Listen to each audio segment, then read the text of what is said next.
பொதுவாக ஒரு படத்தில் நடித்தா அடுத்தடுத்த படத்துக்கு போகணுன்னு தான் நினைப்பாங்க. இவங்க அதில் நடித்தா எனக்கு ஆங்கரிங் வாய்ப்பு கிடைக்குமா அப்படின்னு நினச்சி ஒரு சின்ன ரோல் தான் அதில் பண்ணியிருக்காங்க. ஸோ அதன் மூலியமாக ஃப்ரெண்டானது தான் கதிரவன். அவங்களோட சேர்ந்து சைமா அவார்ட்ஸு எங்கே நடக்குது அப்படின்னா ஸ்ரீலங்காவில் நடக்குது. அங்கே பார்ட்டிசிபேட் பண்ணி நல்லாவே ஹோஸ்ட் பண்ணுறாங்க. கிட்டத்தட்ட கமல்ஹாசன் அவர்கள்லாம் வராங்க.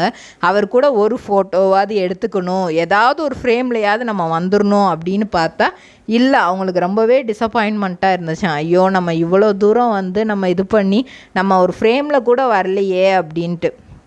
அதுக்கப்புறம் 2019 திரும்ப கத்தாரில் வந்து சைமா அவார்ட்ஸ் நடந்திருக்கு.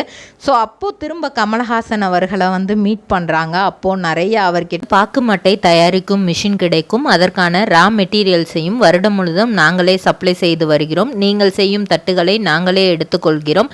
அதற்கான லோன் வசதியும் செய்து தருகிறோம்.